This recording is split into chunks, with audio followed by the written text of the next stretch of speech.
গোটা পৃথিবীর বুকে বর্তমানে যতগুলো শাসক আছে, যে দেশেরই হোক, এত বড় অত্যাচারী শাসক এখন পৃথিবীর বুকে কেউ নাই, যেটা হাসিনা ছিল। আয়না ঘরের ভেতরে কত আলেমকে যে মৃত্যুর ঘাট উতারে দিয়েছে আপনি ভাবতে পারবেন। একজন মুফতি সাহেব বেরিয়ে এসে বলছে, আমি যখন দেখলাম পচা খাবারগুলো, সংসদের পচা খাবারগুলো আমাদেরকে দেওয়া হয়, খেতে পাচ্ছি না, নিয়ত করলাম আমি রোজা রাখবো। রোজা রাখতে লাগলাম, বলছে সেহরিতে যে খাবারটা দিত সেটাও পচা খাবার। ভাতগুলোকে দুবার তিনবার ধুয়ে ধুয়ে নুন দিয়ে খেয়ে রোজা রাখতাম। নামাজ পড়লে আমাদেরকে লাথি মারা হতো, গালি দিত।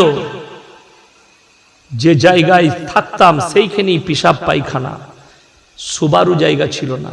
কত মানুষ মারা গেছে, যাদের এখন হাহাকার লেগেছে, আত্মীয় স্বজন খুঁজে বেড়াচ্ছে, আমার আত্মীয় কোথায়, ও বলছে আমার আত্মীয় কোথায়, সব খুঁজে বেড়াচ্ছে।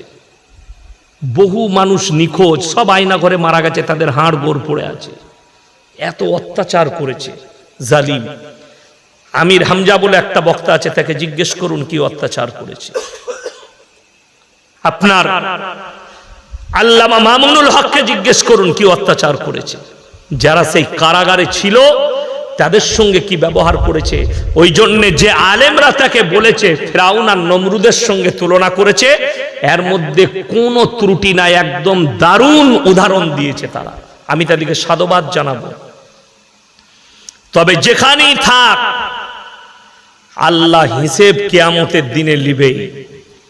আল্লামা দেলওয়ার হোসেন সাইদির মতো লোককে 10টা নারীকে জিনা করার, ধর্ষণ করার কেস দিয়েছিল এবং ওগুলোকে সাজিয়েছিল। সেই মেয়েগুলোকেও আল্লাহ পাকড়াও করবে। আপনারা কি মনে করছেন আরজি করে যে মেয়েটা ধর্ষিতা হয়ে মারা গেছে, এর বিচার যদি কোর্ট করুক আর না করুক, আল্লাহর কসম আল্লাহর ঘরে বিচার হবে, আল্লাহর ঘরে বিচার হবে, রেহাই নাই। আসিফা বলে একটা মেয়েকে মন্দিরের ভেতরে ধর্ষণ করা হয়েছিল কয়েক বছর আগে, বাচ্চা ছেলে। 10 দিন তাকে রেপ করা হয়েছে, মারা গেছে, মার্ডার করে দেওয়া হয়েছে। এর বিচার কোর্ট করতে পারুক আর না পারুক, এতে কোনো যায় আসে না। আল্লাহর কসম আমার আল্লাহ বিচার করবেন, আর আল্লাহর বিচার কঠিন বিচার হবে, সহজ নয়। আর হাসিনারও বিচার আল্লাহ করবে। এত বড় জালিম ছিল। আমি তাকে মুসলমানই ভাবি না, কেউ যদি মুসলমান ভাবেন তার ক্ষতি হবে। বাংলাদেশের ভণ্ড জিকির নিয়ে, মাজার নিয়ে কিছু বলুন। দেখুন, বাংলাদেশে কয়েকটা মাজার ভেঙেছে, এতে দুঃখের কিছু নেই, দুঃখের কিছু নেই। আমি একটা দলিল দিই, যদি আপনাদের কারোর ইচ্ছা থাকে, আমি দাওয়াত দিয়ে যাচ্ছি, আসা যাওয়ার খরচা দিয়ে দেবো। সলম মোড়ে চাপবেন বাসে, আমার মাদ্রাসার মোড়ে নামবেন। দুর্গাপুর আসানসোলগামী যে কোনো SBSTC ভলভো যেখানে চাপবেন, আমার মাদ্রাসার মোড়ে নামা হবে। একবারই হাইওয়ের ওপরে আমার মাদ্রাসা, দিল্লি রোডের ওপরে আমার গ্রাম। আপনি আসবেন, মেহমানখানায় রাখবো, আপনাকে দেখিয়ে দেবো। আমার এলাকায় নিয়ে গিয়ে একটা মাজার আছে, তাকে জিজ্ঞেস করলাম এখানে কোন হুজুর শুয়ে আছে। সে বলল কেউ নেই, পাথর চাবড়ি থেকে একটা মাটি এনে এখানে করেছি। মানে কিচ্ছু নেই। ভারতে 1 লক্ষ মাজার যদি থাকে, 95,000 মাজারে মাল নাই, ফাঁকা। মাঠে ঘাটে, রেল স্টেশনের ধারে, যেখানে সেখানে। আপনি বলুন তো, কোন সুস্থ মস্তিষ্কের মানুষ এরকম পৃথিবীতে আছে? আপনার গ্রামে যদি কোনো লোক মারা যায়, পুকুরটা যদি তার হয়, সে যদি বেটা দিকে বলে পুকুরের মধ্যেখানে আমাকে মাটি দিবি, দিবে? কথা বলে না, দিবে না। কেন? সে তারা মনে মনে ভাববে, আলেমদের সঙ্গে পরামর্শ নিবে, আমার আব্বা মরার সময় মাথা ঠিক ছিল না বলে বলেছে যে পুকুরে মাটি দিবি। বড় কষ্ট লাগে। কোন সুস্থ মস্তিষ্কের লোক হতে পারে যে ওই পানির মধ্যেখানে বোম্বেতে হাজি আলী বাবার মাজার করবে, কবর দিবে? ওইটাও ফাঁকা, বাজার চালাচ্ছে। হাজি আলী বাবা বলে কেউ ছিলেন, কোথায় মারা গেছে কেউ, আল্লাহ ছাড়া কেউ জানে না তিনার কোথায় কবর আছে। কিন্তু কিছু ভণ্ড ওই পানিতে মাজার করে বাজার চালাচ্ছে, তারপর সরকার ওখান থেকে টাকা পাচ্ছে। কোনো অসুবিধা নাই মাজারে। যারা মাজার ভেঙেছে ভালো কাজ করেছে। বাংলাদেশে আলেমদের জেলখানায় কত নির্যাতন করত হাসিনা, এই বিষয়ে কিছু দেখুন। আমি আগেই বলে দিলাম, শুধু আলেমদের নয়, তার বিরুদ্ধে যেই কথা বলতো তার উপরে নির্যাতন চলতো। আমি তো বাংলাদেশে যেতে পারি নাই, এখন দাওয়াত আসছে, আমার সঙ্গে বাংলাদেশের একজন বক্তা এসছেন, মেদিনীপুরে জলসা করলে, এখন নিয়ে গিয়ে কলকাতায় ছাড়বে। উনি শুধু আমাকে ইনভাইট করতে এসছেন, কিন্তু আমাদের বাপ বেটার একটা গুণ আছে, আমাকে যদি এখন বাংলাদেশের লোক বলে 2 লক্ষ টাকা দেবো, যাব না। কারুর ডেট কেটে আমি কেউ কি ডেট দেবো না, আমার ডেট বুক হয়ে আছে একবারই ফেব্রুয়ারি পর্যন্ত, ডেট একটাও কেউ কি দিতে পারবো না। আজকেই একজন ফোন করেছিল ঢাকা থেকে, একটা ডেট কেটে দেন। আমি বললাম যদি ডেট কেটে দিই আপনি টাকা পাঠাবেন, আবার আমার কোনো কাছের লোক ফোন করলে আপনারটা কেটে তাকে দিয়ে দেবো। আমি ওই শ্রেণীর বক্তা লয়, যারা আমাকে দাওয়াত দিয়েছে আগে তাদের আমি। তারপরে বাংলাদেশে যাওয়াটা আমার জন্য ফরজ লয়, জরুরি লয়, যেদিন আল্লাহ সুযোগ দিবে যাব। 2025 সালের ডেট যারা নিবে বাংলাদেশের মানুষ, আমি দিতে রাজি আছি, কিন্তু এই বছরে ফেব্রুয়ারি 25 সালের ফেব্রুয়ারি পর্যন্ত একটাও ডেট নাই, খালি আমি দিতে পারবো না, ক্ষমা প্রার্থী। তাই বাংলাদেশ থেকে অনেক মানুষ ফোন করছে আমাকে, আমার পিএকে, আমি তাদেরকে অনুরোধ করব, যদি আমার ভিডিও পেয়ে থাকেন, বার্তা পেয়ে থাকেন, 25 সালের জন্য ডেট নেবেন, এই বছরের ডেটের জন্য কেউ অনুরোধ করে ফোন করে জ্বালাবেন না। আমি আপনাদেরকে ভালোবাসি, আপনারাও আমাকে বাংলাদেশের মানুষ ভালোবাসে। রেওয়ায়েতে আছে কিয়ামতের দিনে ইব্রাহিম নবী আল্লাহর কাছে অনুরোধ করবেন, আল্লাহ আমি আপনার কাছে আমার আব্বা জানের জন্য একটু অনুরোধ করতে চাই। আল্লাহ বলবেন তুমি তোমার 2টো পায়ের মধ্যখানে লক্ষ্য করো। রেওয়ায়েতে আছে ইব্রাহিম নবীর বাপ বীর্য আকারে রক্ততে লুটোপুটি খাবেন কিয়ামতের দিনে, কিন্তু অনুরোধ রাখা হবে না। কেন? এই জন্যই কোরআনে আছে ইব্রাহিম আলাইহিস সালাতু ওয়াস সালামকে নমরুদ যখন আগুনে নিক্ষেপ করবে, ইব্রাহিম নবীর বাপ সাইডে দাঁড়িয়ে চোখের পানি ফেলাচ্ছে। একদিকে ইব্রাহিম নবীর চোখে পানি, একদিকে ইব্রাহিম নবীর বাপের চোখে পানি। ইব্রাহিম নবীর আব্বা জান বললে, হে আমার পুত্র ইব্রাহিম, তুমি আমাদের দেবদেবীকে মেনে নাও, আমাদের রবকে মেনে নাও, আমি নমরুদকে অনুরোধ করব তোমাকে ছেড়ে দিবে। ইব্রাহিম নবী চোখের পানি ফেলিয়ে বললে, আল্লাহর কসম করে বলছি, হে আমার আব্বা জান, আমার চোখের পানি তোমার নমরুদের, তোমার এই জালিমের আগুনের ভয়ে নয়, আল্লাহর ভয়ে। কিয়ামতের দিনে আপনার সঙ্গে আল্লাহ কি আচরণ করবে, তাই আমি অনুরোধ করছি আমার আল্লাহকে বিশ্বাস করো। কিন্তু ইব্রাহিম নবীর সামনে নমরুদ বললে, এতটুকু অনুতপ্ত নয়, ইব্রাহিমকে আগুনে নিক্ষেপ করো। আল্লাহর কসম, ইব্রাহিম নবী পৃথিবীর কারুর কাছে প্রার্থনা করেনি, কারুর কাছে চাইনি, চেয়েছেন তো একমাত্র নিজের রবের কাছে। জোরে বলুন সুবহানাল্লাহ। চলুন, আমাদের দেশের ছেলে হচ্ছে না, চাইছে কোথায়?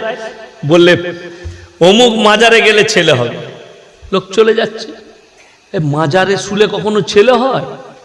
বউকে বলেছে পাথর চাবড়িতে 3 দিন শুয়াই ছেলে হয়ে যাবে, নাউজুবিল্লাহ। আমরা শুনেছি স্বামীর পাশে শুলে ছেলে হয়, বলছে মাজারে গেলে ছেলে হবে। দুঃখ এটাই, আপনি চাইছেন মাজারে, আপনি চাইছেন গাছতলায় যেখানে ঘোড়া রাখা আছে। ইব্রাহিম আলাইহিস সালাতু ওয়াস সালামের সামনে আগুনের চিতা, সেই আগুনের চিতা ইব্রাহিম নবীকে ফেলা হবে। ইব্রাহিম নবী দোয়া করলেন, আল্লাহ তুমি ছাড়া আমার কেউ নাই, তুমি আমাকে রক্ষা করো।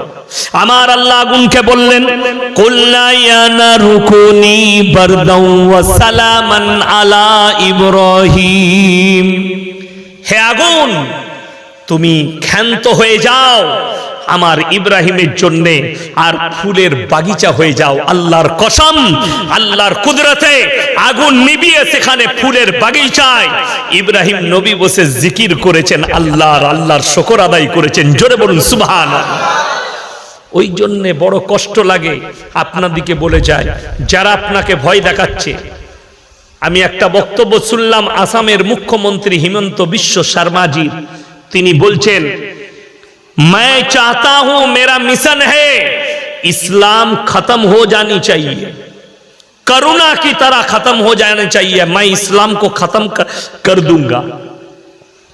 पहले इतिहास उठाकर देखो, नमरूद आया था इब्राहिम को जलाने, खुद मिट गया। फिरौन आया था मूसा को मिटाने, खुद मिट गए।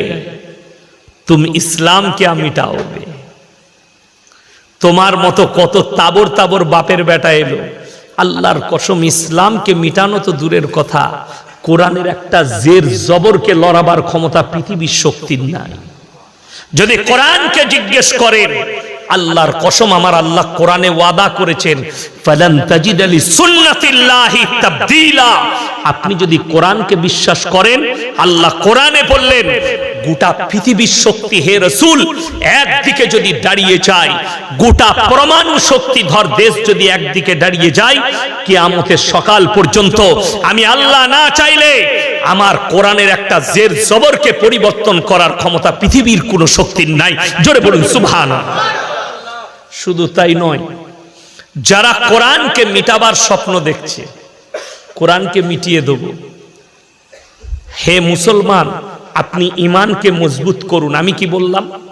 আপনি ইসলাম পাননি, আপনি আবেগে ইসলাম পেয়েছেন, আবেগে ইসলাম করছেন। যদি আপনি বিবেকের দ্বারা ইসলাম করতেন, আপনার দিলেতে আল্লাহ ছাড়া কারো ভয় থাকতো না, মৃত্যু ছাড়া আর কেউকে আপনি বিশ্বাস করতেন না, আল্লাহ ছাড়া কাউকে বিশ্বাস করতেন না। যদি আপনার কাছে বিবেকের ইসলাম থাকতো, আপনি চলুন আপনাকে বুঝিয়ে দিই।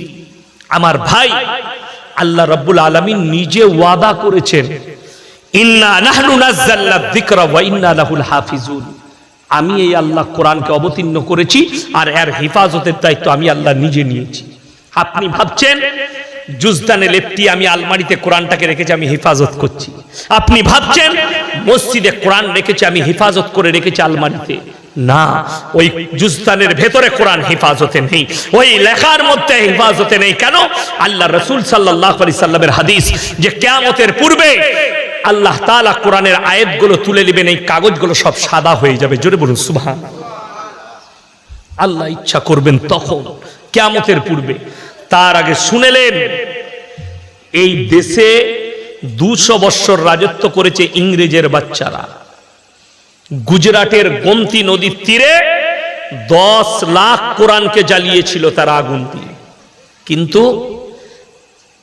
শাহ ওয়ালিউল্লাহ মুহাদ্দিস দেহলভী রাহমাতুল্লাহ আলাইহি তিনি বললেন, এই ইংরেজের বাচ্চারা শোনো, তোমরা যদি স্বপ্ন দেখছো যে ভারতের 1 কোটি কোরআনকে জ্বালিয়ে 10 লাখ কোরআনকে জ্বালিয়ে কোরআনকে মিটিয়ে দিবে, তো আল্লাহর কসম শোনো, ইন্না নাহনু নাযালনা যিকরা ওয়া ইন্না লাহু হাফিজুন।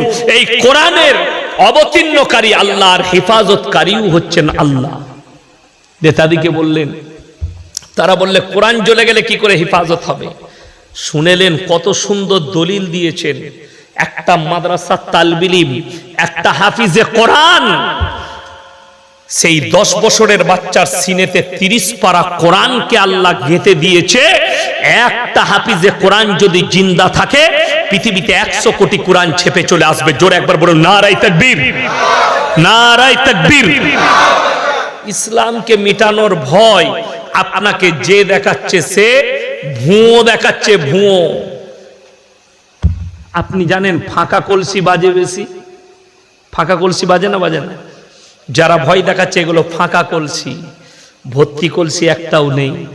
আরে ভেবে দেখুন, যারা ইসলামের বদনাম করছে, ভারতের 1 শ্রেণীর মিডিয়া, তারা লেগে আছে সকাল থেকে তাদের কাজ মাদ্রাসা, মসজিদ, দাড়ি, টুপি, ইসলাম। এইটা না আলোচনা করলে তাদের পেটের ভাতই হজম হয় না।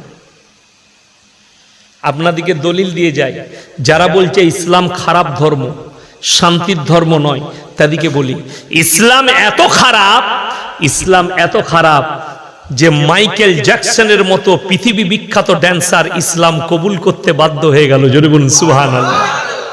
ইসলাম এত খারাপ, ইসলাম এত খারাপ, পৃথিবীর শ্রেষ্ঠ বক্সিং ফাইটার মাহমুদ আলী ইসলাম কবুল করতে বাধ্য হয়ে গেল। জোরে বলুন সুবহানাল্লাহ। ইসলাম এত খারাপ, পাকিস্তানের ক্রিকেটার ইউসুফ ইউহানা মোহাম্মদ ইউসুফ হয়ে গেল। জোরে বলুন না সুবহানাল্লাহ। ইসলাম এত খারাপ, যে লোকটা বলবীর সিং প্রথম বাবরি মসজিদে হামলা মেরেছিল, আল্লাহ তাকে ইসলামের জন্য কবুল করে নিল। জোরে বলুন সুবহানাল্লাহ। যে জিনিসের চর্চা বেশি সেই জিনিসের দাম বেশি। জোরে বলুন সুবহানাল্লাহ। যে জিনিসের চর্চা বেশি তার দাম বেশি। যখন দেখবেন একটা মানুষের গাল, একটা মানুষের বদনাম বেশি হচ্ছে, জানবেন মানুষটার মধ্যে কিছু একটা আছে। কথাটা ঠিক কিনা? গোটা পৃথিবীর বেঈমান কাফেররা নবীজিকে নিয়ে আলোচনা করছে না করেনি? এক শ্রেণীর লোক, আমরা রসুলের জন্য, রসুলকে কোনোদিন আমরা কেউ দেখেছি আল্লাহর নবীকে কথা বলে? কেউ দেখিনি।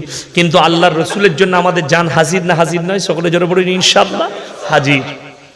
আমরা আল্লাহকে কেউ দেখিনি, কিন্তু আমরা আল্লাহর কাছে গিয়ে সিজদা করছি। জোরে বলুন সুবহানাল্লাহ। এইটাই তো বিশ্বাস। কোরআনে আছে আল্লাযীনা ইউমিনুনা বিল গায়ব। না দেখে আল্লাহকে বিশ্বাসের নাম হচ্ছে ঈমান। আল্লাহকে দেখার প্রয়োজন নাই, না দেখে বিশ্বাস করেছেন, এটাই ঈমান। না দেখে সিজদা করেছেন, এটাই ঈমান। এখানে হাজী সাহেব কে আছেন? হাত তুলেন। হাজী সাহেব কেউ নেই? একটাও নেই হাজী সাহেব? উমরা করতে কেউ গেছেন? হাত তুলেন। নেই। আপনার এলাকায় আছে? হাত তুলেন। আচ্ছা, ঠিক আছে। দেখুন আল্লাহর হাবিব সাল্লাল্লাহু আলাইহি সাল্লাম কোথায় শুয়ে আছেন? মদিনায়। মক্কা থেকে মদিনা 430 থেকে 470 কিলোমিটার রাস্তা। একটাও মাজার নাই। ওই মাজার দেখেছো? মাজার নাই। আমার বাড়ি থেকে এই হাওড়া হচ্ছে 160 কিলোমিটার। 160,000-এর বেশি মাজার আছে। ঠিক বললাম না ভুল বললাম? আমি আমার কথা বলবো না। ফুরফুরার দাদা হুজুর পীর কেবলা রহমতুল্লাহ আলাইহির ওসিয়তনামায় লেখা আছে, ফতোয়া দিয়া আছে কি, মেয়েদের মাজারে যাওয়া হারাম। ফুরফুরা ইসালে সওয়াব হয় 3 দিন। মেয়ে ছেলেদের এন্ট্রি নাই। নিষেধ না নিষেধ লয় বাবা? নিষেধ। যেতে পাই গেল। এটা ফুরফুরা দাদা হুজুর বললাম। আমাদের দেশে ভারতবর্ষে যারা নিজেদিকে সুন্নি বলছে, বেরেলভি ভাই, তাদের যিনি সব থেকে বড় মৌলবি তার নাম হচ্ছে আহমদ রাজা বেরেলভি। উত্তরপ্রদেশের বেরেলিতে বাড়ি, বেরেলিতে কবর আছে। তিনি ফতোয়ার কিতাব লিখেছে, ফতোয়ায়ে রিজবিয়া, খণ্ড নম্বর 24, পৃষ্ঠা নম্বর 497। সেইখানে স্পষ্ট লেখা আছে মেয়েদের মাজারে যাওয়া তো দূরের কথা, নিয়ত করাটাও হারাম। দুটো গেল। তৃতীয় নম্বর বলি, আমাদের এখানে লোক মারা যায় না? যায় না? যায়। স্বামী মারা গেলে স্ত্রী যায় কবরস্থানে? যেতে পাবে? পাবে না। বাপ মরে গেলে বিটি যেতে পাবে কবরস্থানে? যেতে পাবে না। আচ্ছা বলুন তো, স্বামী আর স্ত্রীর সম্পর্ক বেশি না পীরের সঙ্গে আপনার বিবির সম্পর্ক বেশি হবে? কথা বলে না? স্বামীর সঙ্গে, এক বিছানার সাথী। কথাটা বুঝতে পেরেছেন? যদি স্বামীর কবরে স্ত্রী যেতে না পায়, ইয়াসিনের কবরে আপনার বউ কেমন করে যাবে? কথাটা বুঝতে পেরেছেন না পারেননি? চলুন আপনাকে বুঝিয়ে দিই।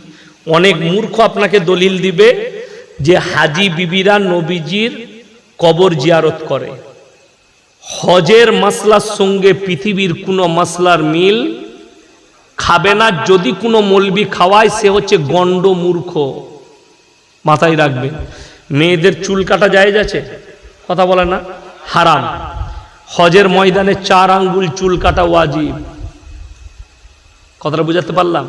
যারা হাজি বিবি হজ করতে যাবে তাদের 4 আঙ্গুল চুল কাটা ওয়াজিব। ছেলেরা নেড়া করবে, মেয়েরা 4 আঙ্গুল চুল কাটবে। বুঝাতে পারলাম? কাবা ঘরে এক ওয়াক্তে 1 রাকাত নামাজ পড়লে 1 লাখ রাকাত নামাজের নেকি পাওয়া যাবে। জোরে বলুন সুবহানাল্লাহ। আপনার মসজিদে পাওয়া যাবে? পাওয়া যাবে না। মদিনায় যদি কেউ 1 রাকাত নামাজ পড়ে 50,000 রাকাত নামাজের নেকি পাবেন। এইগুলো কিন্তু ওইগুলোর জন্যই প্রযোজ্য, শুধুমাত্র, বাকি নয়। হাজি সাহেবরা ঈদের নামাজ পড়ে? কথা বলে না? আপনারা কেউ জানেন না। জিনারা হজ করতে যায়, হাজি সাহেবদের নামাজ নাই। ওই আরাফার ময়দানে বিদায়ী হজের খুতবাটা শোনাটাই হচ্ছে হজ, ওইটাই নামাজের নিয়ত। ওইটাই নামাজের নেকি, নামাজ নাই। বাকি সব আশেপাশে নামাজ হয়, কিন্তু হজের ময়দানে ঈদের নামাজ হয় না, হজের আরকানের মধ্যে নাই নামাজটা। তাহলে ওই মশলার সঙ্গে আপনার গ্রামের মশলা ঢুকবেন কি করে? ওই জন্যে আল্লাহ নবীর কবর জিয়ারত করা হাজি এবং হাজি বিবিদের জন্য হজের সময় ফরজ, হজে ওয়াজিব করতেই হবে। এটা শুধু নবীজির জন্য প্রযোজ্য, বাকি কারুর জন্য নয়। আপনি চলুন, আপনি বলছেন হাওড়া, হুগলি, 24 পরগনা, মেদিনীপুরের লোক বলছে দাদা হুজুর পীর কেবলা রহমতুল্লাহ আলাইকে মহাব্বত করি।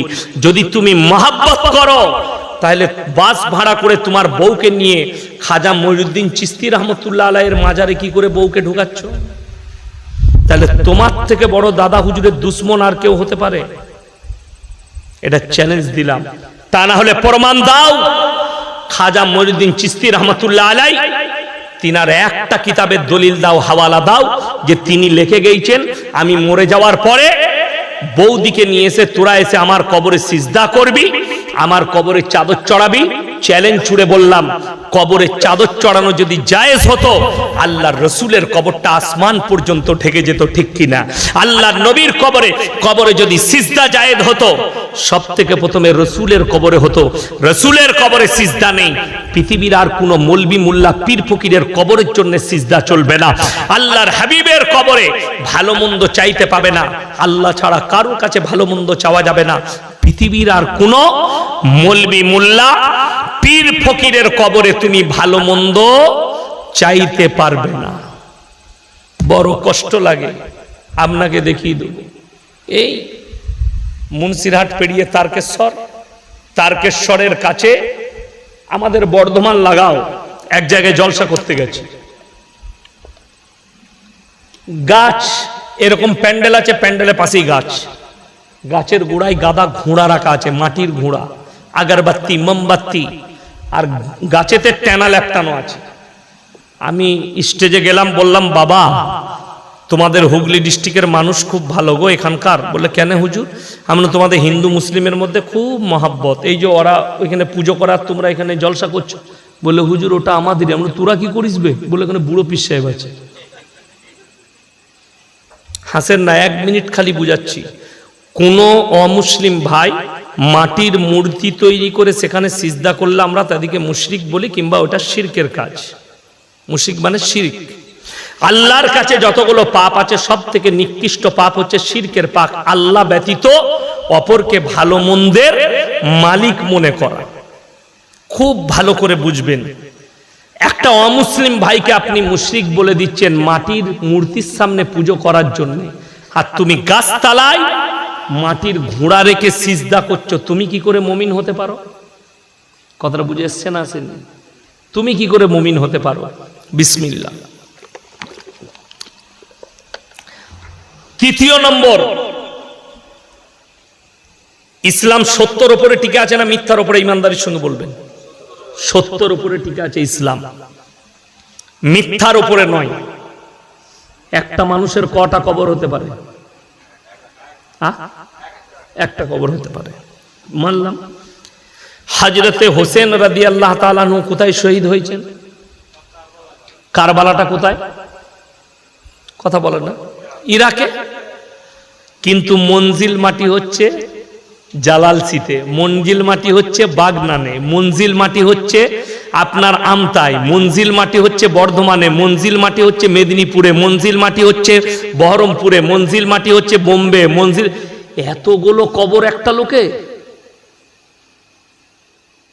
এইগুলো সব মিথ্যা। আর ইসলাম সত্যর উপরে টিকে আছে।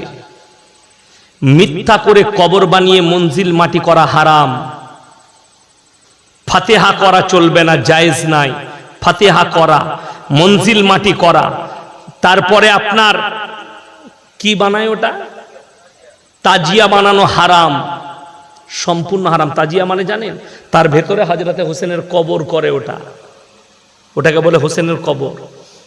আচ্ছা বলুন, থাকে হোসেন? হযরতে হোসেন থাকে? এই গন্ড মূর্খগুলোকে কে বুঝাবে যে ইসলাম সত্যর উপরে টিকে আছে, মিথ্যার উপরে নয়? আল্লাহর কসম করে বলছি, গোটা পৃথিবীর শিক্ষিত সমাজকে জিজ্ঞেস করুন, এই মুসলিম জাতির উপরে থুপ ফেলাবে যে পৃথিবীতে এমনই একটা জাতি আছে, মুসলিম জাতি, যারা মানুষ মরে যাওয়ার পরে ডিজে গান বাজিয়ে ড্যান্স করে দুঃখ পালন করে। যদি বলেন হাওড়ায় নাই, আমার বর্ধমানে চলুন, বহরমপুরে দেখিয়ে দেবো। আন্ডার প্যান্ট পরে মদ খেয়ে ড্যান্স করছে, বলছে আশিকে রসুল। আমার গ্রামের একটা ছেলে বলছে তোমরা পারবে কি ভাই? বলছে আগুনের ওপরে মুসল্লা বিছিয়ে নামাজ পড়তে। এমন ভাই আমি পারবো না। বলছে মুর্শিদাবাদ থেকে অমুক গ্রামে একটা লোক এসছে, মুহররমের দিনে আগুনের ওপরে মুসল্লা বিছিয়ে নামাজ পড়েছে। আমরা জানিস কখন নামাজ পড়া যায় আগুনের ওপরে মুসল্লা বিছিয়ে? বলে কখন? আমরা যখন গাঁজা খাওয়া যায় তখন। হ্যাঁ, বাস্তব, আপনাদের জানা নেই। আমি ইয়াসিন যদি আপনাদিকে বলি যে আমি একজন আল্লাহওয়ালা লোক, তো তোমাদিকে প্রমাণ দেবো আমি কেমন আল্লাহওয়ালা দিয়ে যদি এই কারেন্টের তারটা আমি বলি যে আমি ছুবো, আমাকে শর্ট মারবে না। ও চিনে যে এটা ইয়াসিন হুজুর। ওর সিফাত, সিফাত মানে হচ্ছে চরিত্র, ওর চরিত্র হচ্ছে শর্ট মারা, ঠিক কিনা? ওর চরিত্র শর্ট মারা। আর সাপের গর্তে যদি কেউ বিসমিল্লাহ বলে হাত ভরে, সাপ চুমু খাবে না কামড়াবে? কামড়ি দিবে। শুনবেন মুসলমানদের গজল, 24 পরগনার একটা মেয়ে গজল পড়ছে, বিসমিল্লাহ বলে গিলাস তোলে গালে ঢেলে নিল, বিসমিল্লাহর ওসিলাই বিষ পানি হয়ে গেল। এ কবরে কি মার খাবে তা আল্লাহ ছাড়া কেউ জানে না। আচ্ছা, জেনে শুনে এটা যদি আপনাদের কমিটির ছেলে পানি দিয়েছে না দেয়নি, যদি আমাকে বলে হুজুর এটাই বিষ মিশানো আছে, এটা জেনে শুনে আমার পান করা যাবে? যাবে না। হ্যাঁ, গজলের কলিটা যদি এরকম হতো, ভুলবশত পানি মনে করে বিষ পান করেছে, বিসমিল্লাহ বলার কারণে বিষ পানি হয়ে গেছে, বিসমিল্লাহর বরকতটা মানা যেত। জেনে শুনে বিষ পান করাটাই হারাম, আত্মহত্যা করা ইসলামী শরীয়তে হারাম।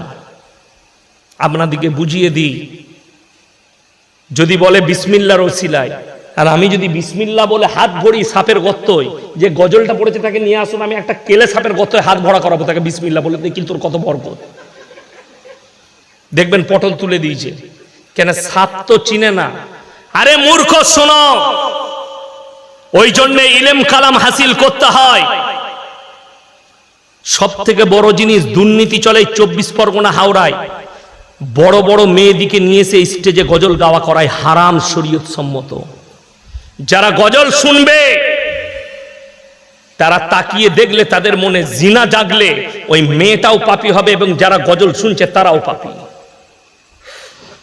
বালিগা মেয়ে তাকে স্টেজে নিয়ে এসে গজল পড়ানো হারাম,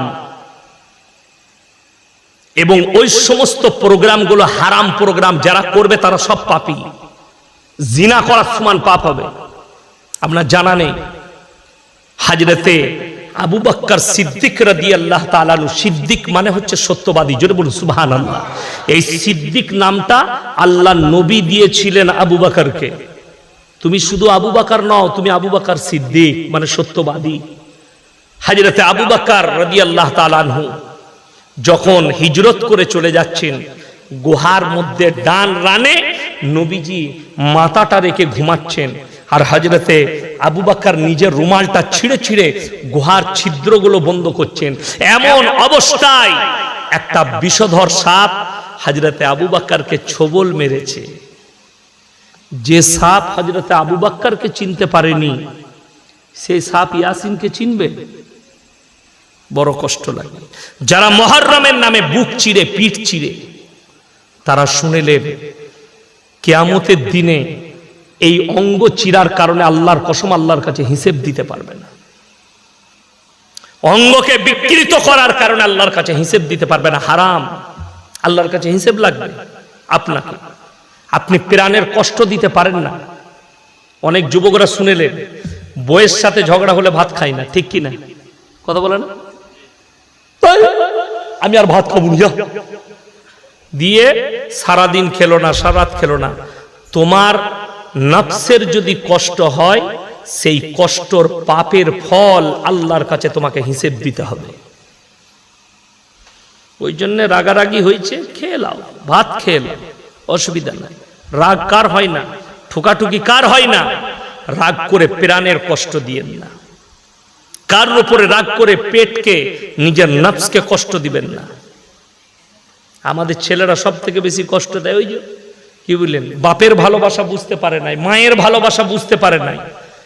ওই আমতা বাস স্ট্যান্ডে একজন খালি আই লাভ ইউ বলে দিয়েছে হারাম করে, তারপরের দিন বুকে চিড়ে তার নামটা লিখেছে দীপালি। যা ভালোবাসে, আমি ওকে ছাড়া থাকতে পারবো না। হারাম খোর। ফিল্মের কোন আর্টিস্টরা বুকে নাম লিখেছে, পিঠে নাম লিখেছে, ওটা স্টিকার খেপা। যারা শরীরে চিরাচিরি করে, কোরআন শোনাচ্ছি আপনাদিকে, এরপরে কোরআন শুনেলেন, ফামানি তুররা গায়রা বাগিন ওয়ালা আদিন ফালা ইসমা আলাই। মারাত্মক উপদেশ আল্লাহ। মানুষের প্রাণের আল্লাহ এতটা মূল্য দিয়েছেন, ওই জন্য তো আত্মহত্যা করা হারাম নবীজি বলেছেন। নবীজি জানাজার নামাজ পড়াননি, একজন আত্মহত্যা করেছিল, তার জানাজার নামাজ আল্লাহর হাবিব সাল্লাল্লাহু আলাইহি সাল্লাম পড়াননি, কিন্তু পড়াতে নিষেধও করেননি। কথাটা বুঝতে পেরেছেন না পারেননি? এখন আপনারা বলবেন নবীজি পড়াননি তাহলে আমরাও আর পড়বো না।